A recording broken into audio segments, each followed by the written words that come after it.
চলতি মৌসুমে ডেঙ্গুতে এক মাসে সর্বোচ্চ ৯১ জনের প্রাণহানি হয়েছে সেপ্টেম্বরে।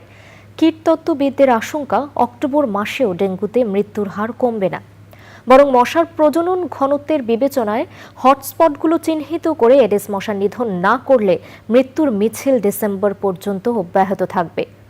জান্নাতুল বাকিয়া কেকার রিপোর্ট। এডিস মশা নিধনে ঢাকা উত্তর সিটি কর্পোরেশনের সাথে চুক্তির আওতায় মশার প্রজনন ঘনত্ব জরিপ পরিচালনা করে জাহাঙ্গীরনগর বিশ্ববিদ্যালয়ের প্রাণীবিদ্যা বিভাগ। গত সপ্তাহে উত্তরা, গুলশান ও বনানীতে এডিস মশার প্রজনন পরিস্থিতির জরিপ হয়েছে। দক্ষিণ সিটির ধানমন্ডি ও যাত্রাবাড়িতেও জরিপ করে গবেষণা টিম। ওই 5 এলাকায় এডিস মশার ব্লুটো ইন্ডেক্স বা প্রজনন ঘনত্বের ন্যূনতম সহনীয় মাত্রা 20-এর কয়েক গুণ বেশি পাওয়া গেছে। আর জুলাইতে করা জরিপে ঢাকার বাইরে চট্টগ্রাম, কক্সবাজার, বরগুনা ও পটুয়াখালীতেও মশার প্রজনন ঘনত্ব বেশি পেয়েছিলেন গবেষকরা। সেপ্টেম্বর এবং অক্টোবরে ডেঙ্গু পরিস্থিতি যে খারাপ আকার ধারণ করবে সেটি জুলাই মাসেই আমি আমার গবেষণা থেকে বলেছি। যখন কোথাও এডিস মশার ঘনত্বের ইন্ডেক্স 20-এর উপরে থাকে তখন ধরে নেওয়া হয় ওই এলাকাতে এডিস মশাবাহিত রোগ ডেঙ্গু বা চিকুনগুনিয়া হওয়ার সম্ভাবনা আছে।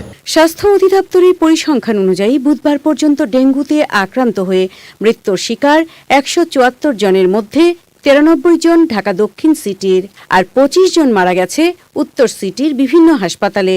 কীটতত্ত্ববিদদের আশঙ্কা, ডেঙ্গুতে প্রাণহানির উচ্চ হার ডিসেম্বর পর্যন্ত অব্যাহত থাকবে।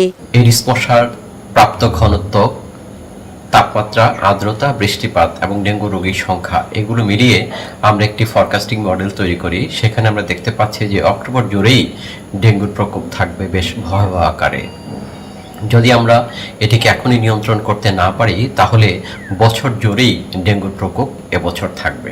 তাই এখনই জরুরি ভিত্তিতে হটস্পট ম্যানেজমেন্ট করে ডেঙ্গু রোগী এবং হাসপাতাল যেখানে ডেঙ্গু রোগীর চিকিৎসা হয় সেখানে যদি উড়ন্ত মশা থাকে তাহলে সেই মশাগুলো জ্যামিতিক হারেই ডেঙ্গু রোগ ছড়াবে। সঙ্গে সঙ্গে ব্রিডিং সোর্স ম্যানেজমেন্ট এবং লার্ভাল ম্যানেজমেন্টও করতে হবে। ব্রিডিং সোর্স ম্যানেজমেন্ট করার জন্য জনগণকে সম্পৃক্ত করা অত্যন্ত প্রয়োজনীয়। মশার হটস্পট চিহ্নিত করে নিধন করা না গেলে সারা বছরই ডেঙ্গুতে আক্রান্ত ও মৃত্যুর ঊর্ধ্বমুখী প্রকোপ চক্র থামানো যাবে না বলে কীটতত্ত্ববিদদের আশঙ্কা। জান্নাতুল বাকিয়া কেকা, চ্যানেল আই, ঢাকা।